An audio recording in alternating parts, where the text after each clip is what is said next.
رسوله الكريم وما بعد أعوذ بالله من الشيطان الرجيم بسم الله الرحمن الرحيم رب اشرح لي صدري ويسر لي أمري واحلل عقدة من لساني يفقهوا قولي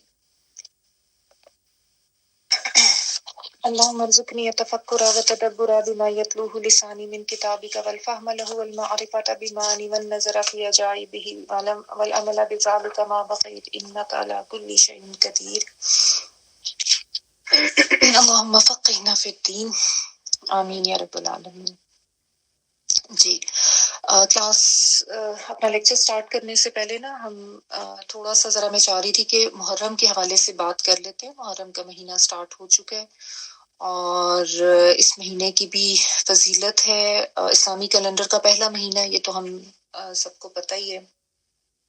بالعموم لوگ یہی جانتے ہیں کہ چونکہ 10 محرم کو حضرت حسین جو نواسے رسول صلی اللہ علیہ وسلم تھے ان کی شہادت ہوئی تھی، تو بس اسی لحاظ سے شاید اس کی اہمیت ہے، لیکن ایسا نہیں ہے۔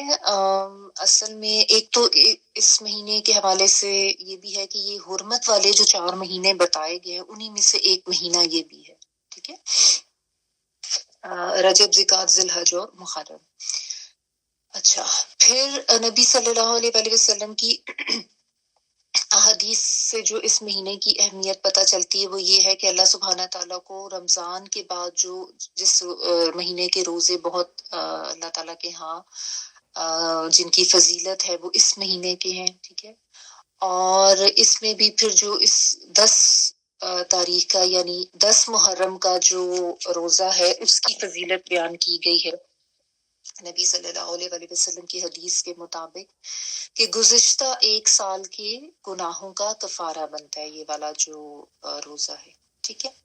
اچھا، اور نبی صلی اللہ علیہ وسلم جب ہجرت کر کے مدینہ آئے، آپ صلی اللہ علیہ وسلم کو پتہ چلا کہ یہود جو ہیں وہ 10 محرم کا روزہ رکھتے ہیں۔ آپ صلی اللہ علیہ وسلم نے ان سے پوچھا کہ کیوں رکھتے ہیں، تو انہوں نے کہا تھا کہ اس دن ہمیں ہماری قوم کو جو ہے نا اس سے فرعون سے نجات ملی تھی، یعنی وہ جو فرعون اور آل فرعون سب جو غرق ہوئے تھے نا، اور حضرت موسیٰ علیہ السلام اور ان کی قوم بچ گئے تھے سمندر میں، سمندر کراس کرتے ہوئے، وہ بھی اسی دن ہوا۔ تو آپ صلی اللہ علیہ وسلم نے فرمایا کہ ہم لوگ بھی ظاہر حضرت موسیٰ علیہ السلام ان سے محبت رکھتے ہیں اور ان سے قربت ہے ہماری بھی، تو نبی صلی اللہ علیہ وسلم نے کہا کہ ہم بھی اس دن کا روزہ جو ہے اس کا اہتمام کیا کریں گے۔ اور پھر آپ صلی اللہ علیہ وسلم نے یہ فرمایا اور یہ بھی کہا کہ مطلب اس سال ہم 10 کا رکھ رہے ہیں اور 10 کا رکھا، اور اگلے سال آپ صلی اللہ علیہ وسلم نے یہ کہا کہ ہم یہود سے اپنے آپ کو آپ کہنے کی ڈسٹنگوش کرنے کے لیے، فرق کرنے کے لیے 9 محرم کا بھی رکھیں گے، لیکن جب نیکسٹ ایئر آیا تو آپ صلی اللہ علیہ وسلم وفات پا چکے تھے، نہیں رکھے، تو اس لیے علماء اس کے بارے میں یہ کہتے ہیں کہ 9 کا بھی رکھ لینا چاہیے، 9 اور 10 رکھ لیں یا 10 اور 11 رکھ لیں، اور جس میں زیادہ ہمت ہے وہ زیادہ رکھ لے اس مہینے میں، ظاہر فضیلت تو اس کی ہے اس مہینے کی۔ اور یہ جو 10 محرم ہے نا، اس میں صرف یہ فرعون اور کے غرق ہونے والا یا حضرت موسیٰ ان کی قوم کو نجات والا معاملہ ہی نہیں ہوا تھا، اور بھی بہت سے اہم واقعات اس میں ہوئے تھے جس میں مورخین نے اپنی اپنی کاوشوں سے یہ بتایا ہے کہ ایک تو یہ کہ حضرت آدم علیہ السلام کی پیدائش اس دن ہوئی تھی، اور ان کی توبہ جو قبول ہوئی تھی وہ بھی 10 محرم کو ہی ہوئی تھی۔ بلکہ بعض مورخین نے یہ بھی لکھا ہے کہ زمین اور آسمان کی جو پیدائش ہوئی تھی، قلم کی جو پیدائش ہوئی تھی وہ اسی دن ہوئی تھی 10 محرم کو، ٹھیک ہے۔ پھر حضرت نوح علیہ السلام کی قوم پہ جو عذاب آیا تھا طوفان کا، اس میں حضرت نوح علیہ السلام کی کشتی جس دن جا کر حفاظت سے جودی پہاڑ پر رکی تھی، محفوظ ہوئی تھی، تو وہ بھی یہی دن تھا۔ پھر یہ آتا ہے کہ حضرت ابراہیم علیہ السلام کو جو آگ میں ڈالا گیا تھا اور ان کو اللہ تعالیٰ نے آگ سے نجات دے دی تھی، وہ بھی یہی دن تھا 10 محرم کا۔ پھر یہ بھی ہے کہ حضرت یونس علیہ السلام جو مچھلی کے پیٹ میں چلے گئے تھے، ان کو جب نجات ملی تھی تو اسی دن ملی تھی۔ حضرت یوسف علیہ السلام کی قید سے رہائی، اس کے بارے میں بھی کہتے ہیں کہ 10 محرم ہی کا دن تھا۔ حضرت موسیٰ علیہ السلام کو جو تورات ملی تھی وہ بھی کہتے ہیں اسی دن ملی تھی۔ اور حضرت عیسیٰ علیہ السلام کا اس دنیا میں آنا یعنی ان کی پیدائش جو ایک موجزانہ پیدائش تھی وہ بھی، اور ان کا پھر موجزاتی طریقے سے اس دنیا سے زندہ اٹھایا جانا، اس کے بارے میں بھی یہی آتا ہے کہ یہی دن تھا. تو بہرحال اس دن کی اہمیت کافی زیادہ ہے. ٹھیک ہے. تو بلکہ بعض روایات میں یہ بھی آتا ہے کہ ایون جو قریش کے لوگ تھے، یعنی جو پیگنز یعنی جو مشرکین جو تھے، ان کا یہ تھا کہ وہ اس دن میں غلاف کعبہ کو چینج کرنے کی وہ کرتے تھے، جو ایک ایکٹیویٹی تھی. اور اس میں یہ آتا ہے کہ ان کے پاس حضرت ابراہیم علیہ السلام کے حوالے سے کچھ روایات ایسی ملی تھی کہ ان کے ہاں بھی یہ دن جو ہے وہ عام دنوں کی نسبت معتبر سمجھا جاتا تھا. تو بہرحال اس دن کی اہمیت تو ہے، اور جس کی اتنی ہے اہلیت کہ وہ اس دن روزہ رکھ سکتا ہے تو ضرور رکھے. 9 کا بھی ساتھ رکھ سکتے ہیں تو رکھ لیں، نہیں تو 10 اور 11 کا رکھ لیں، نہیں تو خالی 10 کا رکھنے کی ہمت ہے تو اتنا رکھ لیں. It's up to you. اس میں کوئی ایسی وہ نہیں ہے، جتنی جس کی ہمت اور استطاعت ہے اس کے مطابق رکھیں. اللہ تعالیٰ ہم سب کو جو ہے ان ایکسٹرا نوافل کی یا نوافل روزوں کی اور ویسے بھی جو ہے عبادات اس کی بھی اہمیت ہے. تو اللہ تعالیٰ سے بس توفیق مانگے کہ امپورٹنٹ مہینہ ہے تو اس میں ظاہر آپ جو بھی نیک کام کریں گے، جو ایکسٹرا عبادات کریں گے، ان کی بھی فضیلت ہے اور ان کا بھی ظاہر اجر و ثواب ہے. تو اس کی کوشش کر لینی چاہیے تاکہ تھوڑا سا یہ ڈسکشن اسی لیے بس ہو جاتی ہے کلاس میں کہ سب کو جو ہے اگر کسی کو بھولا ہوا ہے تو اس کو یاد آ جائے. ہمارے کینیڈا میں جو ہے وہ Friday and Saturday 9th and 10th محرم بن رہا ہے. 10th Muharram is coming Saturday. ٹھیک ہے. تو اس کے لحاظ سے آپ دیکھ لیں، ویکینڈ ہے، بہرحال بچوں کو بھی سمجھا دیں. whoever wants to. تو اچھی بات ہے اور ظاہر ہے اس کا فائدہ بھی ہے. اللہ سبحانہ تعالیٰ سب کو اس کی توفیق عطا فرمائے. آمین. So let's get back to your today's lecture. آج ہم نے آیت نمبر 110 تک کل کر لیا تھا اور رکوع ہمارا مکمل ہو گیا تھا. آج ہم نے سورۃ التوبہ آیت نمبر 111 سے آنورڈز کرنا ہے.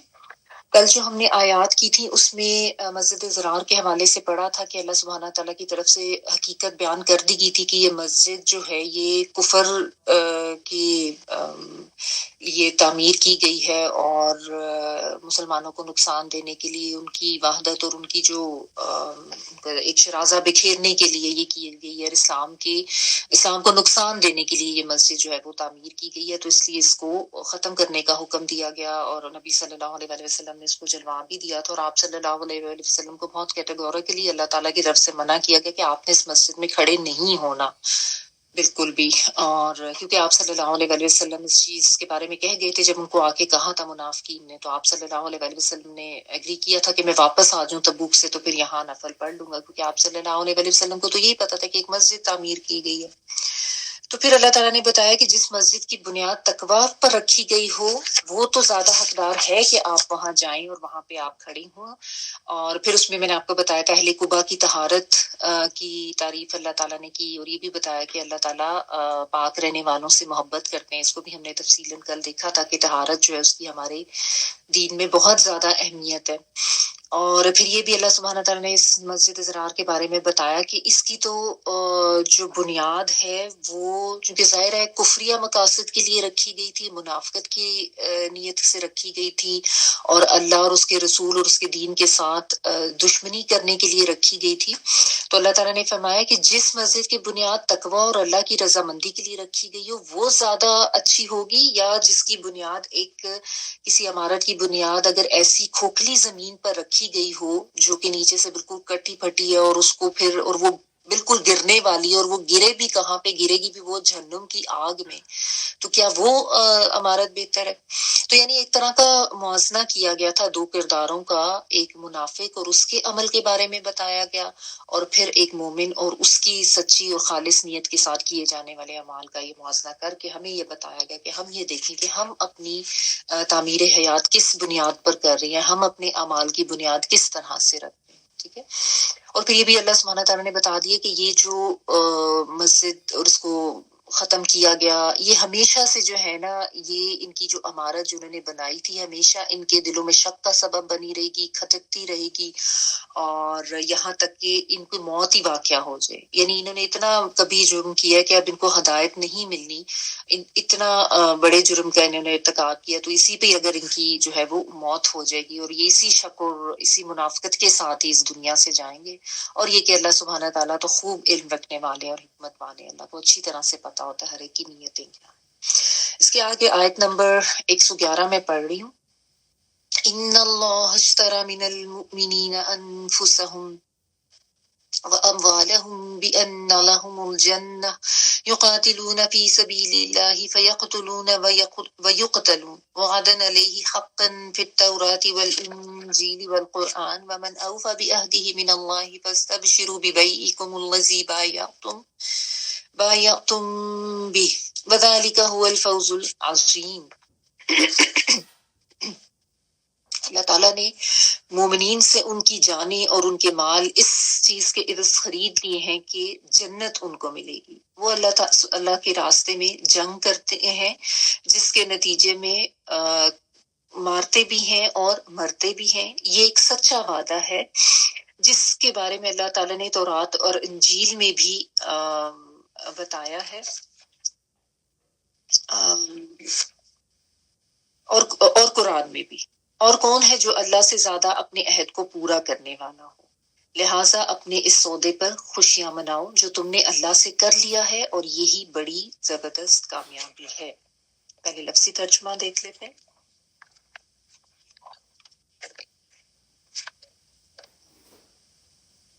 انا بے شک اللہ تعالیٰ نے اشترا، جب آپ علیحدہ سے اس ورڈ کو پڑھیں گے تو اشترا ملا کے پڑھیں گے تو ان اللہ اشترا، علیحدہ سے پڑھیں تو الف کے نیچے زیر لگانا. اشترا جو ہے نا، یہ شین را یا اس کا روٹ ورڈ ہوتا ہے، اور یہ خرید و فروخت کے لیے یہ ورڈ یوز ہوتا ہے. جیسا اردو میں بھی خرید اور فروخت دونوں اکٹھے یوز کرتے ہیں نا، تو اس طرح سے اشترا کا یہ ورڈ یوز ہوتا ہے دونوں کے لیے. من المؤمنین، مومنین سے کیا خرید و فروخت کی اللہ تعالیٰ نے؟ انفسہم، ان کی جانیں، و اموالہم، اور ان کے مال، بی انا، بوجہ اس کے کہ بے شک، لہم الجنہ، لہم لیے ان کے، الجنہ جنت ہے. ٹھیک ہے، جیم نون نون جو کہ چھپی ہوئی چیز کے لیے آتا ہے. یقاتلون، وہ قتل کرتے ہیں، یا آتین والا وہ کے معنوں میں ہے، قاف تا لام قتل کرنا روٹ ورڈ ہے، واو نون پلورل. وہ قتل کرتے ہیں، کس طرح سے قتل کرتے ہیں؟ فی سبیل اللہ، اللہ کے راستے میں. ٹھیک ہے، ایسے ہی نہیں، اللہ کے راستے میں، یعنی وہ جہاد کے لیے جب نکلتے ہیں تو پھر قتال کرتے ہیں. فیقتلون، پھر وہ مارتے ہیں. ٹھیک ہے، یعنی وہ قتل کرتے ہیں، ویقتلون، اور وہ مارے جاتے ہیں، وہ قتل کیے جاتے ہیں. دیکھیں، یقتلون، فیقتلون میں پہلے یا کے اوپر جو ہے زبر ہے، جس کا مطلب ہوتا ہے کہ وہ کچھ کام کرتے ہیں، تو وہ قتل کرتے ہیں. اور اس کے بعد جو ہے ویقتلون، یا کے اوپر پیش ہے. ٹھیک ہے، اور تا پہ زبر آ گئی، تو یہ اب جیسے مفعول کے معنوں میں ہو گیا کہ اب ان کے اوپر کوئی کام ہو رہا ہے، یعنی وہ قتل کیے جاتے ہیں. ٹھیک ہے، فیقتلون جو ہے وہ فاعل کے مفہوم میں ہے، اور یقتلون جو ہے وہ مفعول کے معنوں میں آ جاتا ہے. وعدن علیہ، وعدہ ہے، علیہ اس کے ذمے، یعنی اللہ سبحانہ تعالیٰ کے ذمے، حقاً سچا، حق پر مبنی، ہاں کاف کاف، یعنی ایسا وعدہ جو سچ پر مبنی ہے، جس میں کوئی جھوٹ کی گنجائش نہیں ہے. پھر تورات میں بھی، والانجیلی، اور انجیل میں بھی، والقرآن، اور قرآن میں بھی. تینوں کتابوں کا ذکر کر کے اس وعدے کا ذکر کیا گیا ہے. اور من، کون، اوفا، زیادہ پورا کرنے والا ہے. وعدہ وفا کرنا ہوتا ہے نا، تو اوفا اسی سے ہی ہے، واوفا، اور یہ اس کا روٹ ورڈ ہوتا ہے. زیادہ پورا کرنے والا، یعنی حمزہ لگ گیا نا شروع میں تو اسم تفضیل ہو گیا. جیسا میں آپ کو بتاتی ہوں کہ جب آپ کبر کا مطلب ہوتا ہے بڑا، اور اس سے اکبر بن جاتا ہے تو اس کا مطلب ہوتا ہے سب سے بڑا. ٹھیک ہے، ومن اوفا، اور کون زیادہ پورا کرنے والا ہے، بعہدہ، اپنے عہد کو، عین ہا اور دال، من اللہ، اللہ کے مقابلے میں جیسے آپ کریں، یعنی اللہ کی نسبت اور کون ہے جو اپنے وعدے کو بہت زیادہ قبول کرے، یعنی اللہ سبحانہ تعالیٰ کی ذات ہی ہے نا جو اپنے وعدے سب سے زیادہ پورے کرنے والی، اللہ سے بڑھ کر تو کوئی سچا نہیں ہو سکتا، ٹھیک ہے، یہ اس کا مطلب ہے۔ من اللہ فاستبشروا، پس خوشیاں مناؤ، باشین اور را بشارت کا ورڈ ہوتا ہے نا، تو فاستبشروا پس خوشیاں مناؤ، امر کا صیغہ ہے، ببیعکم، بئی اردو میں ہم بے کہتے ہیں اس کو، با یا اور عین، ٹھیک ہے، اور عربی میں یہ بئی کر کے پروناؤنس ہوتا ہے ای کی ساؤنڈ کے ساتھ، ٹھیک ہے۔ ببیعکم الذی، اپنے سودے پر، وہ جو سودا ہوتا ہے نا، یعنی بے کہتے ہیں تجارت کو، یا کوئی سودا یا کوئی ڈیل، اس کے لیے آتا ہے نا یہ، تو خوشیاں مناؤ اپنی تجارت پر کہہ لیں یا اپنے سودے پر کہہ لیں، ٹھیک ہے۔ کون سا سودا؟ الذی، وہ جو بایعتم بھی، سودا کیا تم نے ساتھ اس کے، بایعتم جو ہے نا یہ ایک باہم کا مفہوم دیتا ہے، ٹھیک ہے، یعنی یہ باب مفاعلہ میں چلا جاتا ہے نا تو الف یعنی بیچ میں آ گیا، یعنی باہم ایک ڈیل کی گئی ہے دو لوگوں کے درمیان، ٹھیک ہے۔ وذالک، اور یہی ہوا وہ الفوز، فوز میں آپ کو پہلے بھی بتا چکی ہوں کہ کامیابی، العظیم بہت بڑی، ٹھیک ہے، یعنی بالکل بہت زبردست جو کامیابی ہے اس کے بارے میں بتایا گیا، جو کہ ہم سب کو پتہ ہے کہ آخرت کی کامیابی کے حوالے سے یہاں پہ بات کر رہی ہے۔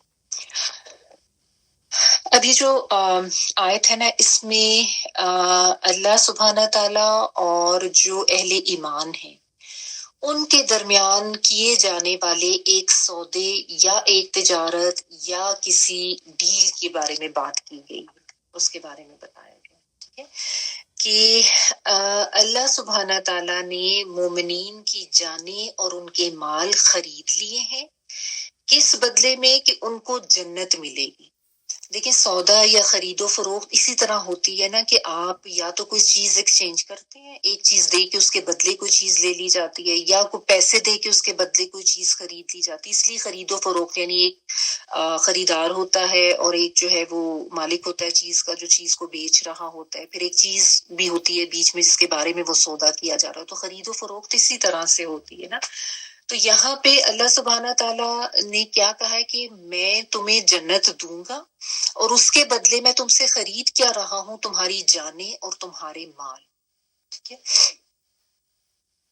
یعنی اہل ایمان اگر اپنی جانیں اور اپنے مال اللہ سبحانہ تعالیٰ کے ہاں فروخت کر دیں گے تو اللہ سبحانہ تعالیٰ کی ذات اس کے بدلے میں اہل ایمان کو جنت دینے کی خوشخبری بھی دے رہے ہیں، اور اس کو اپنی طرف سے کیے جانے والے ایک سچے پکے وعدے کے طور پر بتا رہے ہیں کہ یعنی اللہ کی طرف سے کیا جانے والا ایسا وعدہ ہے جس کے اوپر کوئی شک ہی نہیں ہو سکتا کہ یہ نہیں ہوگا، یہ اتنا پکا اور حق پر مبنی وعدہ ہے۔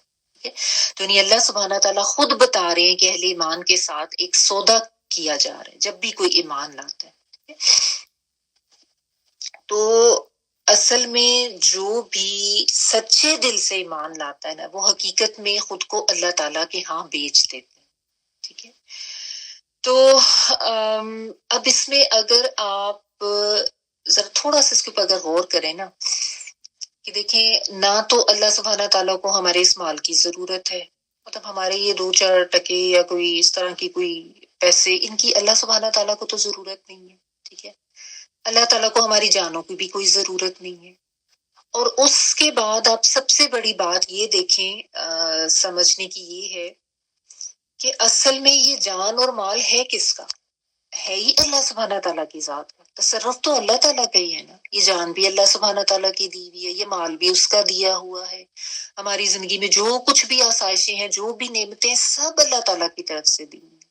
یعنی ایک مومن اس چیز کو اچھی طرح سے سمجھتا ہے کہ سارا جو اس کا زندگی کا معاملہ ہے اس کے اوپر تصرف اللہ سبحانہ تعالیٰ کی ذات ہے، قادر و مطلق اللہ تعالیٰ کی ذات ہے، یعنی خواہ انسان کی جان ہے یا اس کا مال ہے کچھ بھی اس کا اپنا نہیں ہے۔ یہ کانسیپٹ اصل میں جب کلیئر ہوتا ہے نا تو پھر انسان اپنے آپ کو مکمل طور پہ اللہ تعالیٰ کے آگے سبمٹ کر دیتا ہے، اور یہ کمپلیٹ سبمیشن ہی اللہ تعالیٰ کو چاہیے. یعنی یہاں پہ جس سودے کا ذکر کیا جا رہا ہے نا، اس میں جو جانیں بیچ دینے کا کہا جا رہا ہے وہ یہ ہے کہ کمپلیٹلی اپنے آپ کو اللہ کی رضا اور اس کی بندگی کے لیے سبمٹ کر دیا جائے، اس کے حوالے کر دیا جائے، اس کی مرضی کے تابع کر دی جائے. اپنی پوری زندگی، اپنے خیالات، اپنی پسند ناپسند، اور اپنی جان، اپنا مال، سب کچھ. اب یہاں پہ بالخصوص جو بات ہو رہی ہے اللہ کی راہ میں جہاد کرنے والے، اور وہ بھی وہ جو اپنی جانوں کا نذرانہ یا پیش کر دیں، یا مطلب یا تو وہ مارے جائیں یا وہ مارے، یعنی جو بھی اللہ کی راہ میں نکل کر بالکل اپنی جان ہتھیلی پر رکھ کے لڑتے ہیں، چاہے وہ شہادت کا رتبہ پا لے تو بھی جنت ان کی ہے، چاہے وہ غازی ہو کر واپس آ جائیں تو بھی جنت ان کی ہے. اور اللہ تعالیٰ نے کہا کہ یہ میری طرف سے سچا وعدہ ہے، اور انہیں ایسے لوگوں کو خوشخبری دے دو کہ جنت ملے گی. ٹھیک ہے. اب اس میں لیکن یہ ہے کہ یہ یعنی اگر آپ کہیں کہ خاص یا تعبیر خاص میں یا خاص کانٹیکس میں جو بات ہو رہی ہے وہ تو اسی طرح سے ہی ہے ان لوگوں کے لیے، لیکن بالعموم اس کا جو مفہوم ہے وہ تمام مومنین کے لیے ہے. تمام اہل ایمان جو خالص نیت سے ایمان لاتے ہیں، ان کو یہ بتایا جا رہا ہے کہ وہ بھی اگر اپنی جانیں اور مال اللہ کے لیے وقف کر دیں یا اللہ کی اطاعت میں بالکل اپنی زندگیاں لگا دیں تو ان کے لیے بھی اسی جنت کا وعدہ ہے. اب اس میں آپ دیکھیں کہ ایک جو اہم بات یا آپ کہہ لیں کہ بڑی انٹرسٹنگ بات ہے کہ خالق بھی اللہ تعالیٰ ہے، مالک بھی اللہ تعالیٰ ہے. ٹھیک ہے. اللہ تعالیٰ کو کوئی ضرورت نہیں ہے ایسی کوئی ہماری جان یا مال کی. اللہ سبحانہ تعالیٰ تو الصمد ہے، وہ تو قادر ہیں، وہی خالق ہے، وہی مالک ہے، انہیں کچھ خریدنے کی ضرورت تو نہیں ہے. ٹھیک ہے. اور نہ ہم انسانوں کے تصرف میں ایکچولی کچھ ہے. اور ہمارا اپنا کیا ہے، اگر انسان اس حقیقت پہ ایک دفعہ غور کر لے نا، مطلب ہمارا تو کوئی اختیار ہے ہی نہیں. آج اللہ تعالیٰ کا حکم آ جائے کہ موت آ گئی تو کیا ہم اپنے آپ کو روک سکیں گے؟ نہیں روک سکیں گے. اللہ تعالیٰ نے جو مال اور جو آسائشیں دولت دی ہوئی ہیں وہ اگر اللہ تعالیٰ واپس لینا چاہے تو ہم کوئی روک سکتے ہیں؟ نہیں روک سکتے. جس کی موت آ جاتی ہے اس دنیا سے ساری چیزیں چھوڑ کے چلا جاتا ہے، سارا مال ادھر ہی رہ جاتا ہے. جان اللہ کی امانت ہے، اللہ تعالیٰ کے حوالے. یعنی یہ جان اور یہ مال ہیں اللہ سبحانہ تعالیٰ کی، اور اللہ تعالیٰ نے ایک طرح سے بطور امانت ہم انسانوں کو دی ہوئی. مالک و مختار تو وہی ہے، یٹ اللہ تعالیٰ ہمیں یہ کہہ رہی ہے کہ تم ان کو میرے ہاتھ بیچ دو اور مجھ سے جنت لے لو. یعنی آپ اس کو اگر ایک سمپل سی ایگزامپل سے سمجھنا چاہیں کہ جیسے یہ میرے ہاتھ میں پین ہے نا، میری ملکیت ہے. ٹھیک ہے. اور میں اس کو کسی کو دے رہا ہوں بطور امانت، اور اس کے میں نے کسی کو بطور امانت دیا تو ملکیت تو میری ہے نا. اب میں اس کو یہ کہہ رہا ہوں کہ اس کو تو مجھے دو اور میں اس کے بدلے تمہیں پیسے دے دیتا ہوں. ٹھیک ہے. تو بظاہر دیکھنے میں یہ بڑی عجیب سی بات لگتی ہے، کیونکہ دنیا میں تو ایسا کوئی سودا نہیں ہوتا کہ آپ اپنی چیز کسی کو بطور امانت دیں اور اس کے بعد کہیں کہ اچھا اب میں تمہیں اس کے پیسے دے رہا ہوں، مجھے واپس کر. یہ بالکل اسی طرح کا معاملہ ہے. اگر آپ اس کی تھوڑی ڈیپتھ میں جا کے اس کے اوپر غور کریں نا، یہ جو اشتراک کا ورڈ اللہ سبحانہ تعالیٰ نے یوز کیا نا، یہ اللہ تعالیٰ کا بڑا انعام، بڑا اس کا فضل و کرم ہے. بلکہ آپ کہہ لیں کہ اللہ تعالیٰ کے ہاں ایسی قدردانی ہے اہل ایمان والوں، اہل ایمان کی.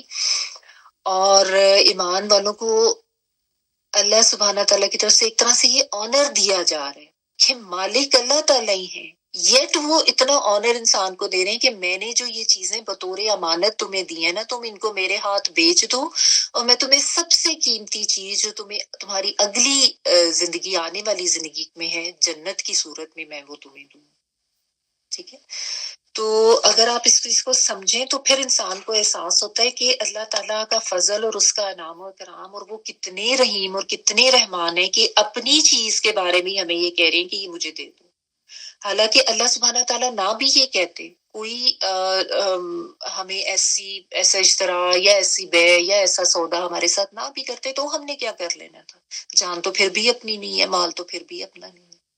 لیکن اصل میں انسان کو نا یہ دو چیزیں سب سے زیادہ پیاری ہوتی ہیں، اپنی جان بھی اور اپنا مال بھی. اور انسان کا کانسیپٹ یہ ہوتا ہے کہ وہ یہی سمجھ رہا ہوتا ہے کہ میرا مال، میری جائیداد، میرا گھر، اور میری جان اور میری اس اپنی زندگی جس کے بارے میں اپنے فیصلے کرنے میں خود مختار ہوں. ٹھیک ہے نا. تو ظاہر اللہ سبحانہ تعالیٰ خالق ہے، اور اللہ تعالیٰ کو انسان کی جو سوچیں اور انسان جس طریقے سے بہک سکتا ہے ان سب کے بارے میں پتہ ہے نا. تو اسی لیے اللہ سبحانہ تعالیٰ ساتھ ساتھ گائیڈ بھی کرتے ہیں، ساتھ ساتھ انسینٹیوز ہمیں دیتے ہیں، اور ساتھ ساتھ ہمیں سمجھاتے ہیں کہ اس طریقے سے اگر تم ایک سودے کا معاملہ کر لو نا تو پھر تمہاری جو ہے وہ آخرت سنور گی. کہ یہ اللہ سبحانہ تعالیٰ کی رحمت کی انتہا ہے، یہ اس کے فضل اور اس کے نام و کرام کی انتہا ہے کہ اپنی ہی چیز پر اللہ تعالیٰ ہمارے ساتھ سودا کر رہے ہیں جنت کا. خود ہی کہہ رہے ہیں کہ جو چیز میں نے دیا اس کو مجھے واپس کر کے مجھ سے جنت لے لو. ٹھیک ہے. تو اس سے ایک چیز تو یہ پتا چلی کہ جنت جو ہے ایک بہت اعلیٰ چیز ہے، وہ کوئی عام چیز نہیں ہے. تو اعلیٰ چیز کی قیمت بھی تو اعلیٰ ہی ہوگی نا. ٹھیک ہے. اور اپنی جان و مال دینے کا مطلب یہ ہے کہ اب ظاہرہ دیکھیں ہم لوگوں نے اگر اس طریقے سے تو ظاہرہ میدان جنگ میں نکل کے تلواریں نہیں اٹھانی ہے. تو مطلب یہ کہ اپنے آپ کو، اپنے نفس کو، اپنی خواہشات کو، اپنی پسند ناپسند سب کو اللہ سبحانہ تعالیٰ کے تابع کر دو، کہ بس یہ احساس کر لے کہ سب کچھ میرے پاس ایک امانت ہے، لیکن میں نے اس امانت میں کسی طرح کی خیانت نہیں کرنی. جو بھی زندگی گزارنی ہے وہ اللہ سبحانہ تعالیٰ کی مرضی کے مطابق اور اس کی خوشنودی کے لیے گزارنی. ٹھیک ہے نا. اگرچہ اللہ تعالیٰ نے تصرف کا اختیار دیا ہے تھوڑا بہت انسان کو، لیکن اس تصرف اور اس اختیار کے باوجود اپنا یہ سب کچھ اللہ کی رضا کے تابع کر دینا، یہ آپ سمجھ لیں کہ اس جنت کی قیمت ہے جو ہمیں یہاں پہ بتائی جا رہی ہے، اور ہر لمحہ اس کو دینے کے لیے انسان تیار. اب اصل میں بالعموم تو دنیا میں نقد سودا ہوتا ہے نا، تو یہ نقد سودا نہیں ہے، یہ ایک طرح کا ادھار سودا ہے، کہ یعنی ابھی آپ دے رہے ہیں لیکن فوراً آپ کو جنت نہیں ملی، اس کے لیے یو ہیو ٹو ویٹ. آپ جب اگلی دنیا میں جائیں گے، آخرت میں ہم سب جائیں گے، تو وہاں پہ اللہ سبحانہ تعالیٰ کی طرف سے یہ سودا کمپلیٹ کیا جائے گا، اور وہاں پہ ہمیں جو ہے وہ آپ کہہ لیں کہ وہ ادھار پورا ہوگا. اب بھی یعنی فوراً جیسا دنیا میں ہوتا ہے نا، ہاتھوں ہاتھ آپ نے پیسے پے کی اور چیز خرید لی، یا آپ نے کوئی چیز دی اور اس کے بدلے کوئی چیز لے لی، بارٹر ٹریڈ جس کو کہتے ہیں. لیکن یہاں پہ تھوڑا سا ٹائم ڈیلے آ رہا ہے. ٹھیک ہے نا. فوری نہیں ملنی. اب جب کوئی اس طرح کا کوئی ادھار کا سودا آپ دنیا میں بھی کرتے ہیں تو اس میں کیا چیز ہوتی ہے؟ اس میں ایک ٹرسٹ ہوتا ہے، ایک اعتبار ہوتا ہے، ایک یقین ہوتا ہے. تو یہ بھی سودا وہی کریں گے جن کو اللہ کے وعدوں پر یقین ہوگا، جن کا یقین پختہ ہوگا کہ اللہ سبحانہ تعالیٰ نے ایک وعدہ کیا ہے، اللہ تعالیٰ نے ایک سودا ہمارے ساتھ کیا ہے، تو اس میں تو کوئی شک و شبہ کی گنجائش ہی نہیں ہے.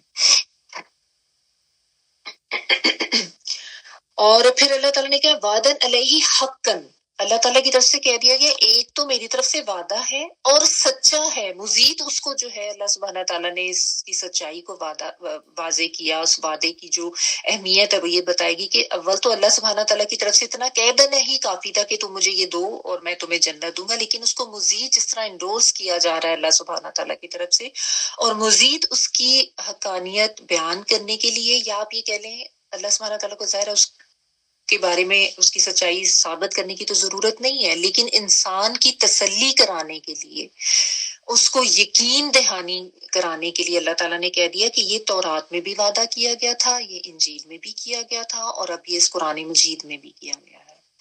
یعنی وہ جس طرح ہوتا ہے نا کہ آپ اگر کسی چیز کی لکھی ہوئی سند آپ کو مل جاتی ہے نا، تو آپ کہتے ہیں کہ یہ چیز زیادہ قابل اعتبار ہے. تو یعنی آپ کو فرض کریں جیسے آپ کسی چیز کا کوئی ریفرنس ہی ڈھونڈ رہے ہوں، اور آپ کو ریفرنس پہلے ایک کتاب سے بھی مل جائے، دوسری سے بھی مل جائے، تیسری سے بھی مل جائے، تو پھر وہ پکا یقین آپ کا ہو جاتا ہے کہ یہ بات بالکل ٹھیک ہے، یہ بات جو ہے بالکل مستند. ٹھیک ہے نا. تو اس لیے اللہ سبحانہ تعالیٰ نے بتایا کہ کسی کے ذہن میں یہ خیال نہ آئے کہ پتہ نہیں یہ وعدہ سچا ہے بھی یا نہیں ہے، اور کیونکہ ظاہر ہے یہ فوری ہونے والا معاملہ تو نہیں ہے نا، اس میں تو تھوڑا سا ٹائم ڈیلے ہے، ویٹ کرنا ہے. تو اللہ سبحانہ تعالیٰ نے بتا دیا کہ یہ پچھلی الہامی جو کتابیں تھیں ان میں بھی یہی وعدہ ان لوگوں کے ساتھ کیا گیا تھا جو آج قرآن مجید میں کیا جا رہا ہے. اور یعنی یہ وعدہ اللہ سبحانہ تعالیٰ نے ہر دور میں تمام لوگوں کے ساتھ کی ہے، یعنی ہر نبی کی امت کے ساتھ یہ معاملہ کیا گیا ہے. اور اب یہ آگے سے ظاہر انسان کا اپنا معاملہ ہے کہ وہ اس کو کس طریقے سے لیتا ہے. ٹھیک ہے. تو تو اللہ سبحانہ کے تعالیٰ کی طرف سے اگر کوئی ادھار بھی کیا جا رہا ہے تو وہ انسانوں کی طرف سے نقد سودے سے تو ظاہر ہے بہتر اور زیادہ سچا ہوگا نا.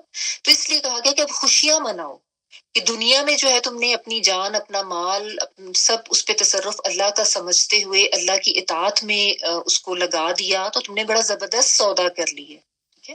تو جس نے اس سودے کا تقاضا پورا کر لیا اس کی پھر کامیابی جو ہے وہ یقینی ہے. ٹھیک ہے نا. آپ اگر میدان حشر کوئی تھوڑا امیجن کر لیں، ایک طرف جنت ہے ایک طرف جہنم ہے، تو اس وقت ظاہر انسان کی یہ کوشش ہوگی کہ اپنا سب کچھ دے کے بھی جنت جو ہے اس کا حصول ممکن بنا لیا جائے. تو یہاں پہ اس جنت کی قیمت ہمیں آپ سمجھ لیں کہ ایک طرح سے اللہ تعالیٰ بتا رہے ہیں کہ اس کے لیے تمہیں اس دنیا میں کیا کیا کام کرنے ہوں گے،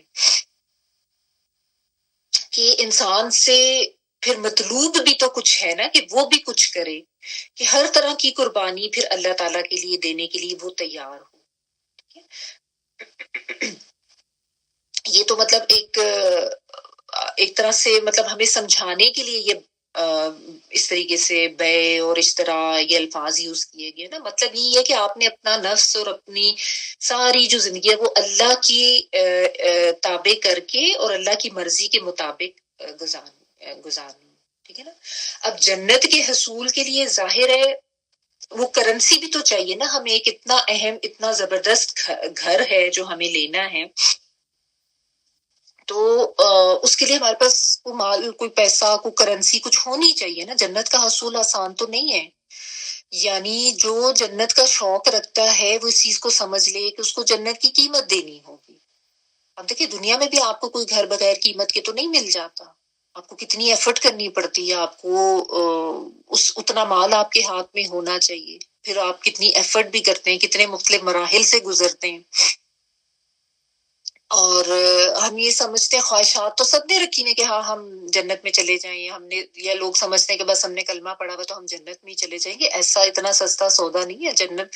دنیا میں آپ کو گھر کوئی مل نہیں سکتا بغیر کچھ اس کی کرنسی پے کیا یا اس کی قیمت ادا کی. تو آخرت کا گھر ایسے ہی مل جانا ہے. ٹھیک ہے نا. تو پھر یہ بھی ہے کہ دیکھیں آپ دنیا میں بھی جتنا مہنگا گھر پسند کرتے ہیں اور جتنا زبردست اور اعلیٰ رہنے کا مقام اپنے لیے پسند کرتے ہیں وہ اتنا ہی زیادہ مہنگا ہوتا ہے اور اتنی زیادہ آپ کو اس کی قیمت ادا کرنی پڑتی. ٹھیک ہے نا. تو جو اتنا اہم اور اتنا اعلیٰ مقام ہے جو آخرت میں ملنا ہے اللہ سبحانہ تعالیٰ کی طرف سے، اس کے لیے کیا ہمیں کچھ بھی پے نہیں کرنا ہوگا، وہ ایسے ہی ہمیں مل جانا ہے؟ ایسا تو نہیں ہے نا. ٹھیک ہے. تو اس لیے یہاں پہ یہ جو بات کی گئی ہے نا، انسان چونکہ اپنی جان اور اپنی مال کی محبت میں بہت شدید ہوتا ہے، تو اس لیے کہا گیا کہ اس کو میرے حوالے کرو، اس کو میری مرضی کے مطابق کرو. اور جب کوئی انسان یہ کر لیتا ہے نا تو اس کا پھر مطلب ہوتا ہے کہ وہ اپنے دین کے لیے انتہائی سچا ہو گیا ہے. وہ اللہ تعالیٰ کی احکامات کے لیے اپنے آپ کو پوری طرح سے سبمٹ کرنے کے قابل ہو گیا جب وہ اس لیول پر آ جاتا ہے. ٹھیک ہے. لیکن اس میں پھر کمپلیٹ سبمیشن چاہیے. اصل میں ہم کہتے ہیں نہیں ہم اطاعت تو کر ہی رہے ہیں سارے، یہ کیا سی بات ہے. ہم اطاعت تو کر رہے ہوتے ہیں لیکن ہماری اطاعت جو ہے نا وہ جزوی اطاعت ہوتی ہے بالعموم. اللہ تعالیٰ کو ہم سے کلی اطاعت چاہیے، کمپلیٹ سبمیشن. اس میں پھر یعنی ہماری پسند ناپسند اور ہماری مرضیاں یا یہ جو ہے نا اچھا بس اتنا کر لیتی ہوں یہ میرے لیے آسان ہے، اف یہ نہیں ہو سکتا، اف وہ کیا تو اس میں تو بڑا نقصان ہو جائے گا، یہ کر لیا تو اس میں لوگ باتیں کریں گے، اس میں تو مجھے بڑے پریشرز آ جائیں گے سوسائٹی کے لوگوں کے. نہیں، پھر یہ چیز نہیں ہے. اللہ تعالیٰ کو ہماری کمپلیٹ سبمیشن چاہیے نا. ادخلوا فی السلم کافہ، یہ آپ پہلے پڑھ چکے ہیں کہ اسلام میں پورے کے پورے داخل ہو جائے. ایک ٹانگ اندر اور ایک ٹانگ باہر ہے، ایسے تو نہیں ہو سکتا نا. تو یہی چیز ہے یہاں پہ سمجھنے کی، کمپلیٹ سبمیشن چاہیے اور اسی میں انسان کا دلی سکون بھی ہوتا ہے. یعنی دیکھیں نا جب انسان مکمل سپردگی کر دیتا ہے نا تو آپ کو ایک اندر سے ایک پیس مل جاتا ہے. فرض کرے کوئی بڑا معاملہ ہے، کوئی ٹیک اٹ لائک اپنے دنیا کے معاملے کے حوالے سے دیکھیں کہ کوئی ایسی کوئی چیز ہے جو آپ کو بڑی مشکل لگ رہی ہے کرنی، اور آپ اپنے ہسبینڈ کو سر پہ وہ ڈال کے نا وہ گاڑی کا ٹائر پنکچر ہو گیا اب آپ یہ کریں، خود آپ پیچھے ہو جاتے ہیں تو یو فیل ریلیکس کہ اچھا ہسبینڈ کر لیں گے، گاڑی کا ٹائر پنکچر ہوا ہے وہ کر لیں گے، گاڑی خراب ہوگی وہ ٹھیک کر لیں گے. ایسا ہوتا ہے نا. جبکہ آپ جتنا اپنی مرضیاں کرنا چاہ رہے ہوتے ہیں اور جتنا خود اس کو بارے میں رسپانسبل بن رہے ہوتے ہیں مطلب کچھ چیزوں میں ظاہر آپ کو بننا پڑتا ہے. میں یہ نہیں کہہ رہی ہم جسٹ میں ایگزامپل تاکہ اس کو ہم ایزیلی سمجھ سکیں کہ انسان جتنی آسانی سے اپنا آپ اللہ تعالیٰ کے ہاں سپورٹ کر دیتا ہے نا, اتنا زیادہ وہ اپنے لیے سکون خرید لیتا ہے. وہ جو ہے نا میری جان, میرا مال, میری قربانیاں اور میرا سب کچھ جو ہے وہ اللہ ہی کے لیے ہے. تو جب انسان یہ سوچ کر لیتا ہے نا تو پھر آپ دیکھیں کہ اس کو اطمینان کتنا ہو جاتا ہے. یعنی آپ اپنا آپ سپرد کر دیں اللہ کے حوالے. مشکل ہے, آسانی ہے, خوشی ہے, غمی ہے, کچھ کرنا ہے, سمجھ آ رہی ہے, نہیں آ رہی ہے. اپنی زندگی کے بارے میں ہم بعض دفعہ نا خود بہت زیادہ سیانے بننے لگ جاتے ہیں, اور وہ جو پھر آ جاتے ہیں نا کانسرٹ میرا. تو یہ جو میرا جیسا میرا مرضی والے جو کانسیپٹس ہیں نا, اس میں انسان یہ سمجھ رہا ہوتا ہے کہ میں مالک ہوں. یعنی میری مرضی ہوگی تو میں یہ کروں گا, میری مرضی ہوگی تو میں یہ نہیں کروں گا. وہ ظاہر شیطان جو ہے وہ انسان کو آ کے سرکشی پر ابھارتا ہے نا. حالانکہ آپ دیکھیں کہ انسان بے شک یہ سمجھ رہا ہوتا ہے کہ میں اپنی مرضی سے یہ کر کے نا اپنی مرضی کے نتائج حاصل کر لوں گا. یہ محض ایک خوش فہمی ہوتی ہے انسان کی, کیونکہ ہوتا وہی ہے جو اللہ سبحانہ تعالیٰ کی ذات چاہتے ہیں. جو بھی نتیجہ آتا ہے وہ ہوتا تو اللہ کی مرضی سے, اللہ کے ہاتھ میں ہوتا ہے نا. تو خود سیانے بننے کی بجائے, خود بڑا دانشور بننے کی بجائے, اگر سب کچھ اٹھا کے اللہ کے حوالے کر دیں, اپنی زندگیوں کے بارے میں کوئی فیصلے, اپنے مال کے بارے میں کوئی فیصلے, بس اللہ کے فیصلوں پہ راضی ہو جائیں اور اس کے سپورٹ کر دیں, کیونکہ نتائج اس کے ہاتھ میں. خود کو زیادہ سیانا بننے کی کوشش نہیں کرنی چاہیے نا. تو جو اس طریقے سے کر لیتے ہیں وہ تو ایک اطمینان پا لیتے ہیں, اور جو نہیں کرتے ہیں وہ اپنے اوپر ہی رکھتے ہیں معاملات کو اور اپنی طرف دیکھتے رہتے ہیں نا, تو وہ پھر بے سکونی اور بے چینی کا ہی شکار رہتے ہیں. وہ میرا میرا کرتے کرتے اگر اسی طرح ان کی جان نکل جاتی ہے تو پھر ایسے لوگوں نے تو یعنی کوئی ڈیل نہیں کی. یہ ڈیل ان لوگوں کے لیے ہے ہی نہیں جو خود کو مختار کل سمجھتے ہیں, اور نہ ہی پھر یہ جنت کی خوشخبری ان کے لیے. تو یہ ڈیل بھی ان کے لیے جو خالص نیت کے ساتھ ایمان لانے والے, جو اللہ کی خوشنودی اور اس کی رضا کو ہر حال میں ملحوظ خاطر رکھتے ہیں, اور پھر یہ جنت کی خوشخبری بھی انہی لوگوں کے لیے. تو یہاں پہ آ کے نا وہ جو جبریہ اور قدریہ کے عقائد ہیں نا, وہ بالکل باطل ہو جاتے ہیں. یہ جبریہ اور قدریہ عقائد پتہ نہیں شاید آپ لوگوں نے سنے ہیں یا نہیں. دو باطل آپ کہہ لیں کہ نظریات ہیں, ایک ایکسٹریم پر, ایک دوسری ایکسٹریم پر ہے. جو جبریہ والے ہیں وہ یہ کہتے ہیں کہ وہ انسان کو تو اللہ نے اتنا مجبور بنایا ہے کہ جو کچھ وہ کرتا ہے وہ اس میں کرنے میں مجبور ہے, اس نے وہ کرنا ہی ہوتا ہے. تو یعنی جیسا وہ آپ نے سنا ہوگا نا, بعض لوگ کہتے ہیں اب اللہ تعالیٰ ہی نہیں چاہ رہا کہ میں نماز پڑھوں تو میں کیسے پڑھوں, یہ تو اللہ تعالیٰ نے مجھے ہدایت نہیں دی, جب اللہ تعالیٰ دے گا ہدایت تو میں ہدایت کر دوں. یہ وہ جبریہ والے ہیں کہ بھائی یعنی اپنے اوپر کوئی ذمہ داری نہیں لینی, اور سب کچھ یہ ڈالنا کہ اللہ نے تو مجھے اتنا مجبور پیدا کیا ہے, تو میں اگر ہدایت پہ نہیں ہے تو یہ تو یعنی اللہ کے ہی کرنے سے ایسا ہو رہا ہے. ٹھیک ہے. جو قدریہ والے معتزلہ بھی کہا جاتا ہے ان کو, شاید آپ نے سنا ہو معتزلہ. ان کا یہ ہوتا ہے کہ وہ سمجھتے ہیں کہ بس انسان جو ہے نا وہ ہر چیز پر قادر ہے. وہ یہ جو میں یہ تو میں, وہ تو میں نے یہی کرنا ہے تو میں نے وہ کرنا ہے, میرا جسم تو میری مرضی. وہ اللہ تعالیٰ کی طرف سے لکھی جانے والی تقدیر کو نہیں مانتے. یعنی وہ قضاء و قدر اس کے معاملے میں ان کا جو ہے نا وہ کانسیپٹ نہیں ہے, اور وہ کہتے ہیں بس سب کچھ انسان کے اختیار میں ہے. وہ انسان کو مختار کل سمجھتے ہیں, حالانکہ اللہ سبحانہ تعالیٰ کو دونوں مانتے ہیں. لیکن ان کا یہ قدریہ کا یہ کہ بس اللہ تعالیٰ نے پیدا کیا اور اللہ تعالیٰ نے موت دینی ہے, باقی سب کچھ انسان کے اپنے ہاتھ میں, جو کچھ بھی ہو رہا ہے. معاذ اللہ. اصل جو حقیقت ہے نا, یہ اصل جو صحیح کانسیپٹ ہے وہ ان دونوں کے درمیان میں ہے, نہ جبریہ اور نہ قدریہ. اور اس کو حضرت علی رضی اللہ تعالیٰ عنہ نے بہت اچھی طرح سے سمجھایا تھا کہ ایک شخص نے آ کے ان سے یہ پوچھا تھا کہ انسان مجبور ہے یا انسان قدرت رکھتا ہے, تو انہوں نے اس کو کہا تھا کہ ایک ٹانگ اٹھاؤ. تو اس نے ایک ٹانگ اٹھا لی. تو پھر حضرت رضی اللہ تعالیٰ عنہ نے اس سے کہا کہ اچھا دوسری ٹانگ بھی اٹھاؤ. تو اس نے کہا کہ ظاہر یہ تو میں نہیں کر سکتا. تو انہوں نے سمجھایا کہ یہی معاملہ ہے انسان کا.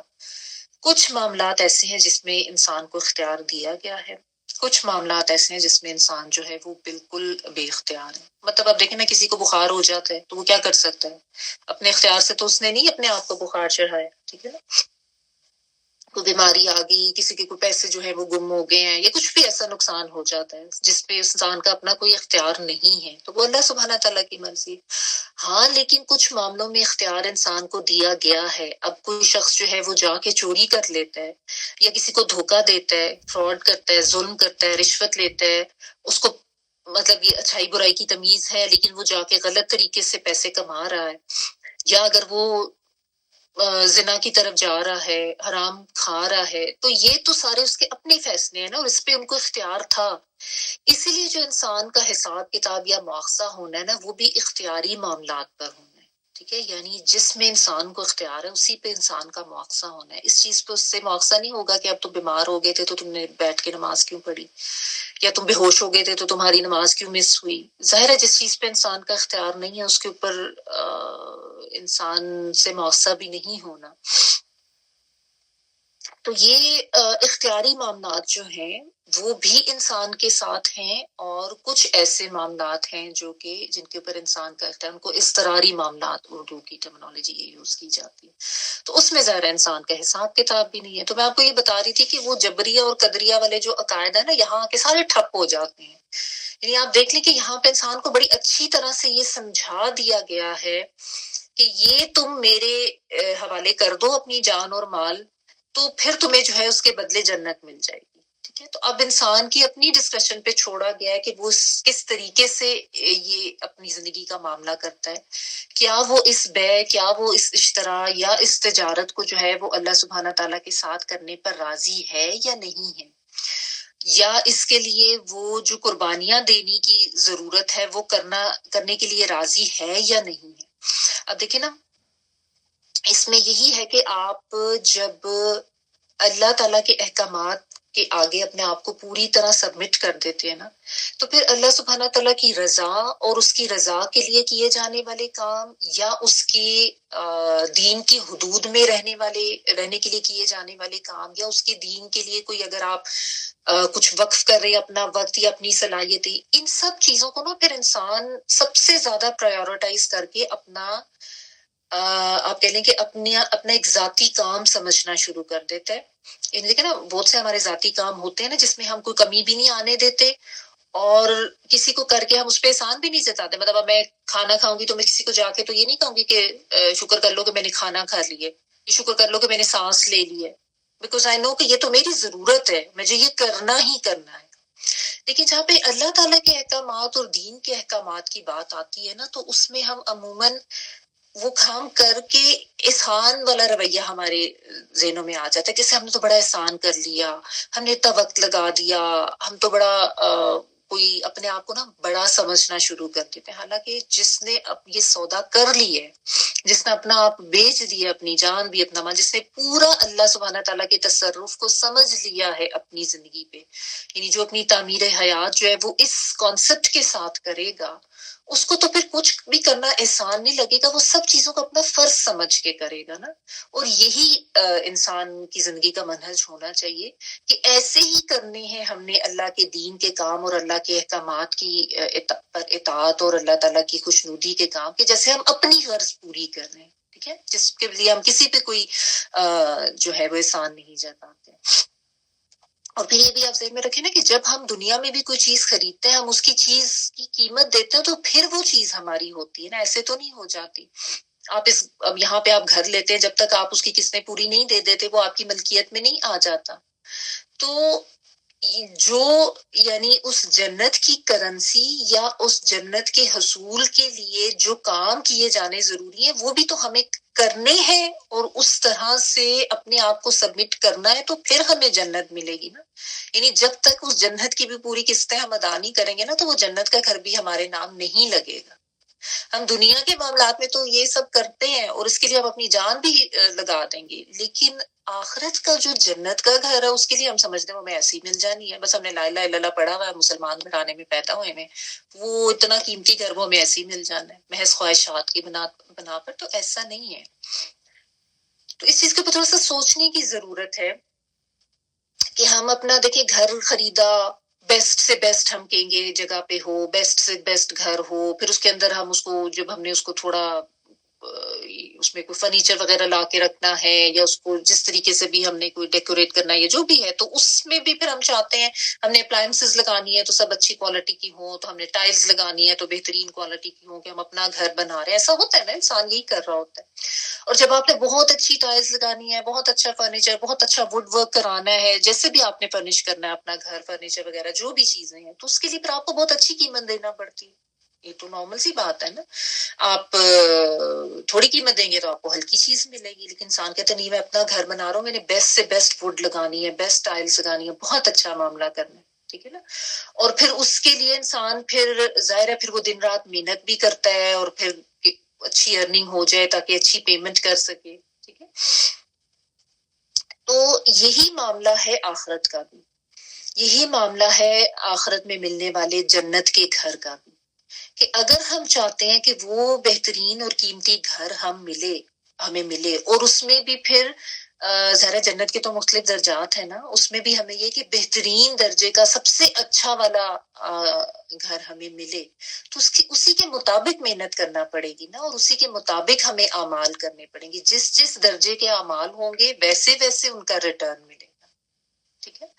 تو ہر بندہ اپنا اپنا حساب کر کے، اپنا محاسبہ کر کے کہ یہ دیکھ لے کہ ہم اپنی اس ایفرٹ میں کتنے کامیاب ہیں. یعنی یہ تو ہمیں پتہ چل گیا کہ ہمیں کچھ کرنا ہے اور کچھ پیمنٹ جو ہے اس گھر کی کرنی ہے، اور وہ کرنی کس کرنسی میں، وہ کرنسی ہمیں بتا دی گئی ہماری جان اور ہمارا مال. تو اب ہمیں دیکھیں کہ ہماری جان اور ہمارا مال اتنی اہم کرنسی ہے کہ اس کے بدلے ہم جنت خرید سکتے ہیں. تو کیا ہم اپنی جان اور اپنے مال ساری ایسے ہی ضائع کر دیں؟ اتنی اہم کرنسی ہے ہمارے ہاتھ. ہم دنیا کے پیسے بھی ایسے اٹھا کے، اگر فرض کریں آپ کو پتہ چلے نا کہ آپ کے بچے جا کے ایسے پیسے پھینک رہے ہیں کچرے میں، ادھر ادھر ضائع کر رہے ہیں، تو آپ کو کتنی تکلیف ہوگی. کس سے تو ہم یہ خرید سکتے تھے، اس سے ہم وہ کر لیتے تھے. ہوتا ہے نا بچے بعض دفعہ ایکسٹراویگنٹ ہو جاتے ہیں چیزوں میں، تو ہم کہتے ہیں ان کو کوئی عقل نہیں ہے، ان کو احساس نہیں ہے نا کہ پیسے کیسے کمائے جاتے ہیں، اس لیے اس طرح سے ضائع کریں. تو ہماری جان اور ہمارا مال جو اللہ تعالیٰ نے اس آیت کے مطابق کرنسی بتا دی ہے جنت خریدنے کی، وہ کیا اتنی غیر اہم ہے کہ اس کو ہم اس طرح ان چیزوں میں ضائع کر دیں، ہم اپنا وقت ضائع کر دیں اور ہمیں احساس ہی نہ ہو کہ ہم اپنے وقت کا کوئی بہتر استعمال کر رہے ہیں یا نہیں کر رہے ہیں. اور ہم اپنے مال کو بھی ایسے ہی ضائع کر دیں یا اپنی ذات پر لگاتے جائیں، اس سے ہم آخرت کا کوئی گھر نہ بنائیں، آخرت کا گھر خریدنے کی کوئی ایفرٹ نہ کریں، تو کتنی بڑی بے وقوفی ہے. تو پھر ہم بھی تو انہیں بچوں کی طرح ہو گئے نا جو مال کو ضائع کر رہے ہوتے ہیں. تو یہ تھوڑا سا یہاں پہ جو ہے نا سوچ کے اور سمجھ کے اپنی زندگی کے بارے میں فیصلہ کرنے کی ضرورت ہے. ٹھیک ہے. کہ ہم نے اس دنیا میں کیا کر کے اپنی آخرت کے لیے، جنت کے حصول کے لیے کیا آگے بھیجا ہے. بالعموم ہم یہاں کے لیے تو سب کچھ کر رہے ہوتے ہیں، اچھا اپنے لیے اب یہ کر لو، اچھا بچوں کے لیے یہ کر لو، آخرت کو جو ہے ہم نظر انداز کیے رہتے. تو یہ جو ہے نا ایک بہت آپ کہہ لیں کہ اہم ڈیل کی یہاں پہ بات کی گئی ہے، اور بہت ایک اہم نقطہ اہل ایمان کو سمجھایا جا رہا ہے. کیونکہ دیکھیں ایمان کا دعویٰ تو سبھی کرتے ہیں نا، لیکن یہ جو بیع یا جو اشترا جو اس کے یہاں پہ جو یہ دو الفاظ یہاں پہ یوز کیے گئے ہیں نا، یہ والا معاملہ کم ہی کرتے ہیں لوگ. اس پہ بایعتم والا بھی میں نے آپ کو بتایا نا کہ وہ باہم کا مفہوم ہو جائے، ببیعکم الذی بایعتم، جو تم نے باہم سودا کیا ہے. فاستبشروا ببیعکم الذی بایعتم بہ، جو میں نے آپ کو بتایا نا بیع جو ہے ثلاثی مجرد اس کا اور مطلب ہے، اور بایعتم باہم کے مفہوم میں آ جاتا ہے. یعنی اگر ہم یہ دے رہے ہیں تو نقصان میں نہیں جا رہے ہیں، یہ یقین ہم نے رکھنا ہے، چاہے بے شک ادھار کا سودا ہے کہ اللہ تعالیٰ کی طرف سے ملے گا. اسی لیے وعدن حقن کہا گیا کہ سچا وعدہ ہے، حق پر مبنی وعدہ ہے. اس میں پریشان نہ ہو. یہ نہیں ہے کہ تم یہ سوچنے لگو کہ پتہ نہیں ایسا ہوگا یا نہیں ہوگا. اس پہ جو جنت کی کامیابی وہ پھر تمہاری یقینی ہو جائے گی. اور اس میں یہی چیز سمجھنے کی ہے کہ اللہ تعالیٰ نے واقعی نہیں یہ چیزیں لے لینی، خرید لینی. اللہ تعالیٰ کو ان چیزوں کی کوئی ضرورت نہیں ہے. جو سب سے اہم نقطہ ہے نا یہ سمجھنے کا ہے کہ یہ تو ویسی بطور امانت انسان کو ملی ہوئی. ٹھیک ہے. اور اللہ تعالیٰ نے پھر انسان کو کچھ معاملات میں آزادی اختیار دے دی ہے کہ اب وہ امین بنتا ہے یا خائن بنتا ہے، یہ اس کی مرضی پر ہے. ٹھیک ہے نا. کہ اب انسان آزادی رکھتے ہوئے بھی بہت سے معاملات میں انسان اختیار رکھتے ہوئے بھی اگر اللہ کی خوشنودی کو پرائیورٹائز کرتا ہے، اوپر رکھتا ہے اپنی خواہشات سے، تو پھر اس کی کامیابی یقینی ہے. پھر تو اس کے آپ کہہ لیں کہ اس نے جنت کی ڈاؤن پیمنٹ کرنی شروع کر دی ہے، اور آہستہ آہستہ جو ہے وہ باقی ایک ساتھ دے کر جو ہے وہ اپنے مزید اعمال یعنی اس طرح کر کے اس جنت کا حقدار بن جائے گا. لیکن اگر وہ اس اختیارات کا ناجائز استعمال کرتا ہے، اس امانت کو امانت نہیں سمجھتا، اس پہ اپنا تصرف ہی سمجھتا ہے اور اپنی مرضی سے اپنی مرضی کی زندگی گزارتا ہے، تو پھر یہ خوشخبری اس کے لیے نہیں ہے. پھر تو یہ سودا ہی اس نے نہیں کیا نا. کیونکہ دیکھیں جب سودا ہوتا ہے تو اس میں خریدار اور پھر بیچنے والا اور پھر وہ چیز جس کی قیمت ادا کرنی ہوتی ہے، یہ سب چیزیں ہوتی ہیں نا. اور پھر آپس کی رضامندی بھی ہوتی ہے. ٹھیک ہے. تو اور اگر کسی اور پہ کچھ شرائط ہوتی ہیں جن کے تحت کوئی ڈیل کی جاتی ہے، وہ شرائط نہ پوری ہو تو ڈیل ختم ہو جاتی ہے نا. تو اللہ تعالیٰ نے ہمیں اس جنت کے حصول کی قیمت جو ہے وہ بتا دی ہے، اس کی کرنسی ہمیں بتا دی ہے، ہمارے جان اور ہمارا مال. اور اس کا مطلب یہ ہے سمجھنے کا کہ ہم نے اپنا آپ سب کچھ جو ہے وہ بالکل سبمٹ کر دینا ہے اللہ تعالیٰ کے لیے. تو اب ہم یہ سمجھیں، اپنے اوپر ہم یہ سوال رکھیں کہ کیا ہم اس سودے پر راضی ہیں یا نہیں؟ کیا ہم وہ جنت واقعی اس طریقے سے خریدنا چاہتے ہیں یا نہیں ہے؟ جس طرح ہم دنیا میں گھر خریدتے ہوئے اپنی جیب اور مال دیکھتے ہیں نا، تو کیا جنت کے حصول کے لیے ہم یہ دیکھ رہے ہیں کہ ہمارے پاس اس کی کرنسی ہے یا نہیں؟ اس کی کرنسی تو یہی ہے اپنی پسند ناپسند، اپنا وقت، اپنی صلاحیتیں، عمر، صحت، جان، سب کچھ اللہ کے لیے لگا دینا، تن من دھن لگا دینا جس کو ہم کہتے ہیں نا. اور پھر اللہ کی رضا میں راضی رہنا ہے. ٹھیک ہے نا. اور دیکھیں نا، جب آپ ان ملکوں میں آتے ہیں تو یہاں پہ جب آپ نے یہاں کے لیے سٹیزن شپ لینی ہوتی ہے تو اس کے کچھ تقاضے ہوتے ہیں نا، کچھ ریکوائرمنٹس ہوتی ہیں اس کے بغیر تو سٹیزن شپ نہیں ملتی ہے. آپ نے کچھ ٹائم گزارنا ہوتا ہے، کچھ اپنے آپ کو اس کے لیے کوالیفائی کرنا ہوتا ہے، ایگزام ہوتا ہے، ٹیسٹ ہوتا ہے، اورل بھی اور ریٹن بھی، وہ آپ نے کرنا ہوتا ہے، تو پھر آپ کو جا کے وہ سٹیزن شپ ملتی ہے، ورنہ آپ ڈسکوالیفائی ہو جاتے ہیں. یا فرض کریں جیسے کسی کو کسی جگہ پہ ٹریول کرنا ہے، اس کا ویزا چاہیے ہوتا ہے، ایسا ہوتا ہے نا، تو اس کے لیے بھی بہت سی سرٹن ریکوائرمنٹس ہوتی ہیں، تو وہ ویزا ملتا ہے. اور اگر ویزا نہ ملے، ریفیوزل ہو جائے، تو اس وقت کیا انسان کی حالت ہوتی ہے؟ وہ نہ نیند نہ سکون، غم کے مارے انسان جو ہے وہ دورا ہو رہا ہوتا ہے. تو یہ ایسا ہی ہے کہ اگر ہم اس کے بارے میں یہ سوچ لیں نا کہ اگر اس جنت کا ویزا ہمیں نہ ملا، اللہ تعالیٰ ایسا نہ کرے، اللہ تعالیٰ ہم سب کو اس قابل کرے کہ ہمیں جنت کا حقدار بنائے. لیکن اگر وہاں جا کے پتا چلا کہ ہم نے تو یہ سودا کیا ہی نہیں اور وہ تو ہمارے اس میں نہیں آیا، تو اس وقت کیا انسان کی حسرت ہوگی؟ یہاں پہ تو ایک ویزا نہ ملے تو انسان کتنا زیادہ غم کا شکار ہو جاتا ہے، حالانکہ وہ ایک عارضی چیز ہے. ٹھیک ہے نا. تو اس لیے یہاں پہ اللہ سبحانہ تعالیٰ نے اس چیز کو سمجھایا ہے کہ ہم اس دنیا میں ہی اس بات کو سمجھ لیں، اور اس دنیا میں ہی جو قربانی دینا ضروری ہے اپنی مال کی یا اپنی جان کی، وہ سب کچھ جو ہے وہ دینے کے ہم قابل ہو جائیں، تاکہ ہمارے ہاتھ میں وہ کرنسی آ جائے، تاکہ ہمارا کوئی ایسا نقصان نہ ہو. اچھا، اس میں جب مال کی قربانی کی بات آتی ہے تو بالعموم ہم یہی سمجھتے ہیں کہ شاید اس سے مراد بس صدقہ خیرات کر دینا، کسی کی مدد کر دینا، زکات دینا. وہ تو اپنی جگہ ہے ہی ہے بالکل، لیکن بعض دفعہ ایسے بھی ہوتی ہے مال کی قربانی کے، فرض کریں کسی کو پتا چل رہا ہے کہ میں نے تو بڑا اچھا اپنا ایک کاروبار جو ہے وہ سیٹ کر لیا ہوا تھا، لیکن اب اس کو پتا چلا، فرض کریں اس نے کوئی انفارمیشن حاصل کی، کوئی دین کے بارے میں سمجھنا پڑھنا شروع کیا، یا وہ پہلے نان مسلم تھا وہ مسلم ہو گیا، اب اس کو پتا چلا کہ یہ تو میرا کاروبار ہی جائز نہیں ہے، تو اس کو تو مجھے چھوڑنا پڑے گا، بند کرنا پڑے گا اور کسی اور طرف جانا پڑے گا. اب اس میں بہت زیادہ فائنینشیل نقصان ہے نا، قربانی ہے بہت زیادہ. یا فرض کریں کسی کو اپنی جاب کے بارے میں یہ پتا چلتا ہے کہ یہ تو ٹھیک نہیں ہے اور وہ اس کو تبدیل کرنی پڑے گی اللہ کی رضا کے لیے، تو اس میں بھی فائنینشیل لاس بہت زیادہ ہے، اور اس میں فائنینشیل کنسٹرین بھی بہت زیادہ ہو سکتا ہے، بہت زیادہ معاشی طور پر انسان جو ہے وہ ظاہر دباؤ کا، پریشر کا شکار ہو سکتا ہے. تو یہی اس میں سمجھنے کی بات ہے کہ وہ بھی مال کی قربانی میں ہی آ جاتی ہے. ٹھیک ہے. تو یہ اس میں بس اب ہم نے دیکھنا ہے کہ ہمارا رویہ اور ہمارا عمل جو ہے وہ کس طرح کا ہے. ٹھیک ہے نا. تو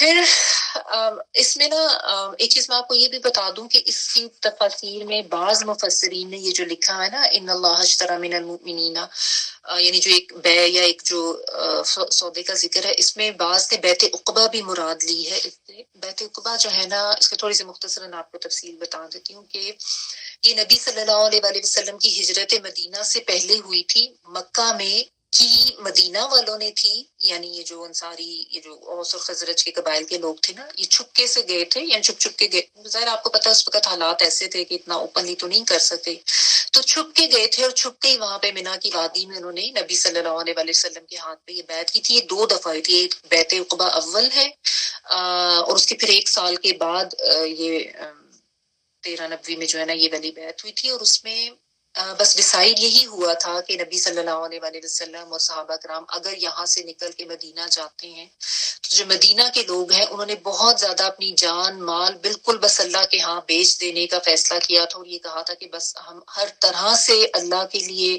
حاضر ہیں، اور اللہ کے رسول کے لیے اور اللہ کے دین کے لیے ہم ہر طرح کی قربانیاں دیں گے۔ اور وہاں پہ باقاعدہ یعنی نبی صلی اللہ علیہ وسلم کے ہاتھ پر بیعت انہوں نے کی تھی۔ وہاں پہ ان کو مختلف طریقے سے یہ سمجھایا بھی گیا تھا کہ یہ بہت زیادہ آپ کہہ لیں کہ خطرناک معاملہ ہے، کیونکہ پورے عرب کی دشمنی، پورے یعنی مکہ کے تو جو لوگ ہیں سو ہیں، باقی کے بھی سب کی دشمنی مول لینے والی بات تھی، کیونکہ اس وقت تو ظاہر اسلام ابھی بالکل نیا نیا تھا اور سب لوگ اگینسٹ تھے کہ یہ کون سا نیا دین آ گیا۔ تو ان کو بہت زیادہ اس کے اوپر سمجھایا بھی گیا تھا کہ یہ کوئی معمولی وعدہ نہیں ہے یا کوئی معمولی بیعت نہیں ہے جو تم کر رہے ہو، تو سوچ سمجھ کے کرو۔ لیکن انہوں نے بہت کھلے دل سے اور بہت آپ کہہ لیں کہ بہادری سے یہ کہا تھا کہ بس ہم نے تو یہ کرنی ہی کرنی ہے، چاہے جو بھی ہو جائے، جان جاتی ہے تو جائے، مال جاتی ہے تو جائے، ہم نے یہ اپنی جانیں اور اپنا مال اللہ کے آگے ہم نے بیچ دینا، اور ہم نے یہ خرید و فروخت کرنی ہی کرنی ہے۔ اور پھر انہوں نے نہ صرف یہ بیعت کی تھی بلکہ آپ سب کو پتہ ہی ہے کہ اس پہ پھر انہوں نے پوری طرح سے عمل کر کے دکھایا تھا، اور اللہ تعالیٰ کی دین کے لیے جو جو قربانیاں انہوں نے دی، اور صحابہ کرام کے لیے جو بھی مہاجرین وہاں پہ آئے تھے ان کی کس کس طرح سے مدد کی تھی، ٹھیک ہے نا۔ تو یہ بعض مفسرین نے اس کے حوالے سے لیا ہے کہ اس میں یعنی تعویل خاص کے حوالے سے کہ اس کا ذکر ہے، لیکن ظاہر ہے سارے یہ کہتے ہیں کہ بالعموم تو یہ تمام اہل ایمان کو سمجھایا جا رہا ہے، اور تمام جو لوگ ہیں ان کو یہ چیز بتائی جا رہی ہے۔ اچھا، اور اس میں پھر آپ وہی چیز ذہن میں رکھیں کہ آج کے دور میں ظاہر ہے اس طرح کا جہاد تو ہم نہیں کر سکتے، نہ اس طرح کے کوئی معاملات ہونے ہیں کہ ہجرت ہونی ہے، یا ہم کوئی اس طرح کی بیعت نہیں کر سکتے، لیکن اس میں جو ہے اللہ تعالیٰ کے دین کے لیے جس طرح کی بھی جو ایفرٹ کی جائے گی، جیسا میں نے آپ کو جہاد کا جو ایک ڈیپ مفہوم ہے اس میں بتایا کہ اللہ کے دین کے لیے جس قسم کی بھی آپ کوئی ایفرٹ کرتے ہیں، آپ کہیں نکل کر جاتے ہیں، آپ ویسے دین سیکھ رہے ہیں، آپ سکھا رہے ہیں، آپ کو وقت لگا رہے ہیں، جو بھی ہے وہ اللہ کی راہ میں نکلنے کے مترادف تو ہو جاتا، ٹھیک ہے۔ نیت سچی ہونی چاہیے، مقصد آپ کے سامنے واضح ہونا چاہیے، اور آپ کو اس کے لیے جو ہے نا ایک وہ ول پاور بھی چاہیے کہ ہم نے بس اب وہ سوچ لیا ہے، اب یہ سودا کر لیا ہے تو بس ٹھیک ہے، اب ہم نے یہ کرنا ہی کرنا ہے، یعنی اب ہم نے جو ہے اس میں ادھر ادھر نہیں ہونا، بس اللہ تعالیٰ کی طرف سے ایک ڈیل ہمیں آفر کی گئی تھی، وہ ڈیل ہم نے کر لی ہے، اب ہم نے اس سے پیچھے نہیں ہٹنا، جیسے بھی حالات ہو، جو کچھ بھی ہو، ٹھیک ہے نا۔ تو یہ چیز ہے، اور پھر وہی بات ہے کہ جب پھر ڈیل کر لی ہے تو ہوتا ہے نا جس طرح خریدار جو ہوتا ہے وہ پھر ہر چیز کو ذرا چھان پٹک کے تو دیکھتا ہے نا، میں جو چیز لے رہا ہوں وہ صحیح بھی ہے کہ نہیں، تو پھر اللہ سبحانہ تعالیٰ کی طرف سے ایسا بھی معاملہ ہوگا، یعنی آزمائشیں آئیں گی، ان میں بھی پھر ظاہر انسان کو اپنے ایمان کو مضبوط رکھنے کی ضرورت، اور اللہ تعالیٰ سے ہی جڑ کے رہنے کی ضرورت ہے، ٹھیک ہے۔ تو اس میں پھر پیچھے نہیں ہٹنا ہے اس ڈیل سے جو ہے، ٹھیک ہے، پھر وہ ڈیل کینسل نہیں کر دینی، وہ جب ایک دفعہ کر دی ہے، اپنی جان مال بیچ دیا، اللہ کے حوالے کر دی ہے، تو پھر اپنی سب چیزیں پھر اللہ کی ہر طرح کی مرضی پر پھر راضی بھی رہنا ہے، راضی برضا جس کو ہم کہتے ہیں، ٹھیک ہے۔ تو یہ ہم دیکھ لیں کہ ہم اس طرح کی ڈیل کرنے کے لیے تیار ہیں کیا ہم اس ڈیل کرنے کے قابل ہیں، یا اس کے لیے جو قربانیاں ہمیں دینی پڑیں گی اس کے لیے ہم راضی ہیں یا نہیں راضی. اگر انسان ایک دفعہ یہ سوچ لے نا کہ اس ڈیل کو کر کے انسان نے کچھ کھو نہیں دینا، کچھ نقصان نہیں اس کا ہو جانا، اس کو انشاءاللہ ملنا ہی ملنا ہے. ٹھیک ہے نا. تو یہ ہمارا ایک نظریہ یا ہماری سوچ ایک یہ ہونی چاہیے اپنی زندگی کے لیے اور اللہ سبحانہ تعالیٰ کے دین کے لیے اور اس کے بتائے ہوئے احکامات کے لیے. ٹھیک ہے. اور یہ جب انسان سوچ لینا کہ میں اپنی جان بیکار جو ضائع کروں گا، اپنا مال ادھر ادھر جو ضائع کروں گا، تو اتنی جو اہم کرنسی مجھے اللہ تعالیٰ نے دی ہے اس سے میں وہ فائدہ کیوں نہ اٹھا لوں جو مجھے اللہ تعالیٰ نے دیا ہے. لیکن یہ کام کرے گا وہ، سوچے گا وہ جس کی نظر آخرت پر ہو. تو جس کی نظر ساری دنیا پر ہونی ہے وہ تو اس طرح کے ڈیل کرنے کے لیے کبھی تیار ہی نہیں ہوگا جس میں اس کو سامنے نقد و نقد کچھ مل بھی نہیں رہا اور جس کا کوئی یقین اعتبار بھی نہیں. ٹھیک ہے نا. جس کو اللہ کے وعدوں پر یقین ہوگا، جس کو آخرت کی اہمیت کا پتہ ہوگا، وہ اس ڈیل کو کرنے کے لیے فوری تیار ہو جائے گا. اور جس کو یہ ہوگا کہ نہیں یہ تو بس میری زندگی ہے اور میری مرضی ہے اور میرا مال ہے اور میں نے اپنی مرضی کے مطابق گزارنا ہے، تو وہ تو اس چیز کے بارے میں مطلب ظاہر ہے وہ سوچے گا ہی نہیں، اس کو سیریس ہوگا ہی نہیں. پھر آپ ایسے بھی دیکھیں کہ جس طرح اللہ تعالیٰ کی طرف سے جو آنر دیا جا رہا ہے نا، اس کو بھی اگر آپ اس طرح سے دیکھیں، بعض دفعہ ایسے ہوتا ہے نا جس سے آپ کو کسی چیز کی کوئی ضرورت نہیں ہوتی. فرض کریں بعض دفعہ لوگ کسی کی ہیلپ کرنے کے لیے نا کوئی پھل فروش ہے اس کا سارا پھل خرید لیتے ہیں جس کی ضرورت بھی نہیں ہوتی، آگے جا کے کسی کو بانٹ دیے جسٹ ٹو ہیلپ ہم، یا وہ اتنا آپ کو اچھا بھی نہیں لگ رہا ہوتا. بچے بعض دفعہ آپ کو کوئی ڈرائنگ بنا کے لا کے دیتے ہیں، آپ بڑا اس پہ خوشی کا اظہار کرتے ہیں اور رکھ لیتے ہیں، یا اس طرح سے. یا جس طرح کہ یہاں پہ چھوٹے چھوٹے بچے بعض دفعہ وہ کوئی لیمونیڈ یا اس طرح کا وہ اسٹال لگا کے بیٹھے ہوتے ہیں، تو ان کو آپ اپریشیٹ کرنے کے لیے ان سے وہ لے لیتے ہیں، چاہے آپ کو نہ ضرور ہو تو اچھا بھی نہ لگ رہا ہو. تو اگر ہم اس کے اوپر تھوڑا سا غور کریں نا، تو اس ڈیل کا معاملہ ایسا ہی ہے.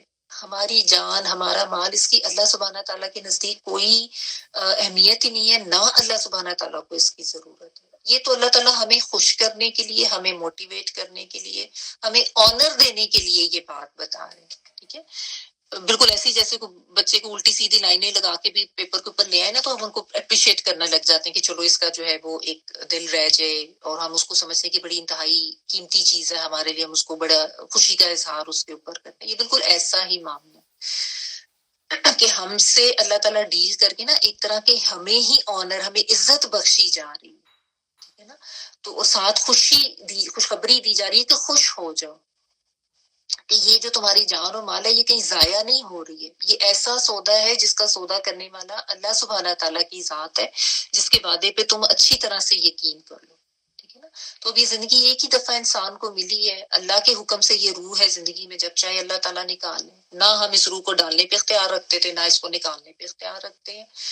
تو جو کچھ مال تھا اللہ تعالیٰ کی طرف سے دیا ہے، انسان یہ سمجھتا ہے کہ شاید میں نے اپنی ایفرٹ سے کما لیا نا، میں نے تو بڑی محنت کی بزنس میں نے تو بڑی محنت کی جاب میں، تو مجھے یہ پیسہ مل گیا. حالانکہ اللہ تعالیٰ نہ چاہتے تو کوئی کسی کی محنت بھی جو ہے وہ کامیاب نہ ہو.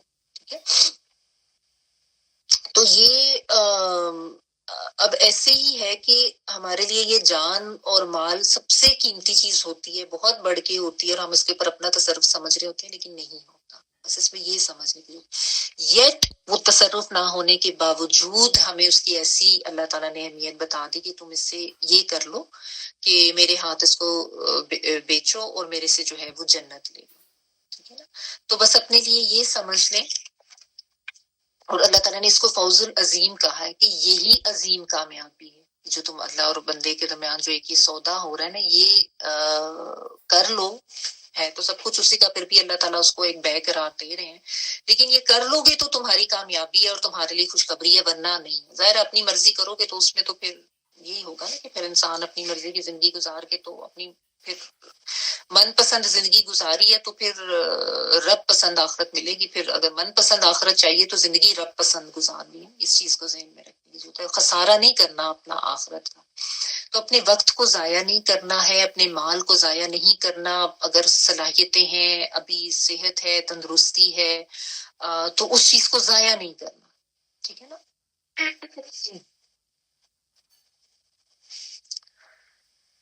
اچھا، تو یہ ڈیل کرنے کے بعد پھر اس کے بعد اللہ تعالیٰ نے اس کو عظیم کامیابی بتائی، یعنی اس ڈیل کے تحت جن کو جنت کا حصول ہو جائے گا. اس کے بعد پھر اس ڈیل کرنے والوں کی کچھ خصوصیات بھی اللہ سبحانہ تعالیٰ آگے ہمیں بتا رہے ہیں کہ وہ لوگ ہوتے کون ہیں اصل میں، ان کی کیا صفات ہوتی ہیں جو اس طرح کی ڈیل کر کے اللہ تعالیٰ کے ساتھ بہت زیادہ یعنی راضی رہتے ہیں. وہ کون ہے؟ آگے دیکھیں اگلی آیت، التائبون العابدون الحامدون السائحون الراکعون الساجدون الآمرون بالمعروف والناہون عن المنکر والحافظون لحدود اللہ وبشر المؤمنین.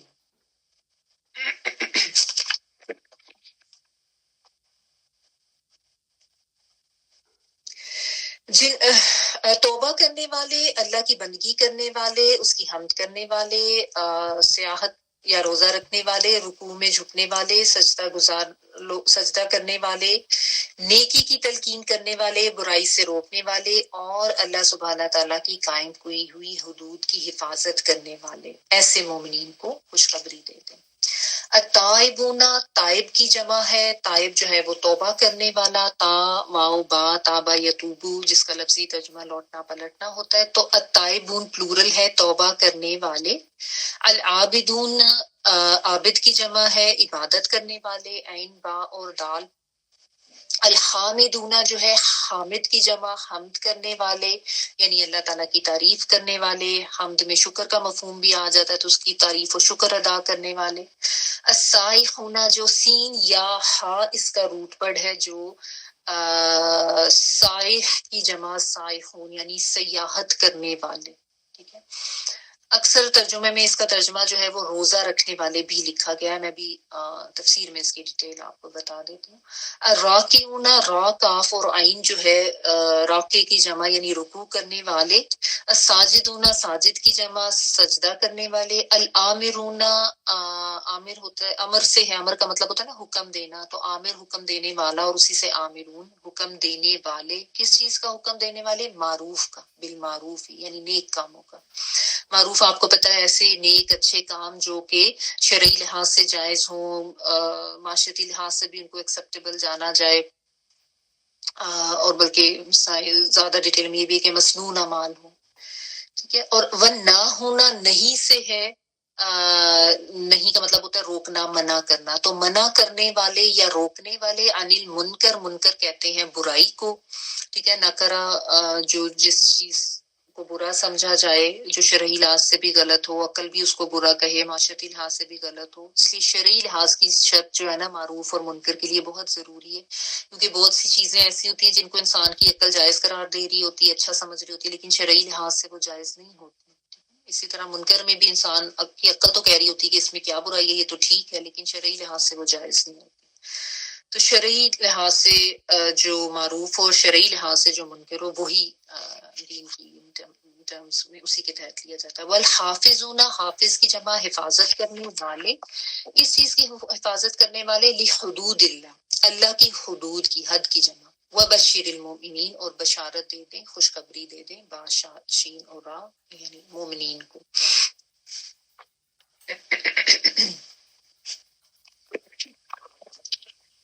اچھا، اب یہاں پہ جو ہے نا اللہ سبحانہ تعالیٰ کی طرف سے میں نے آپ کو بتایا نا کہ وہ لوگ جو یہ سودا کر لیتے ہیں اور پھر وہ عظیم کامیابی پا لیتے ہیں، ان کی صفات یہاں پہ بتائی جا رہی ہے کہ وہ لوگ ہوتے کون سے ہیں. مطلب ایسے نہیں ہے کہ بڑے کوئی صوفیہ، کوئی اولیاء، کوئی اس طرح کی عام کوئی بہت خاص چیز نہیں ہوتے.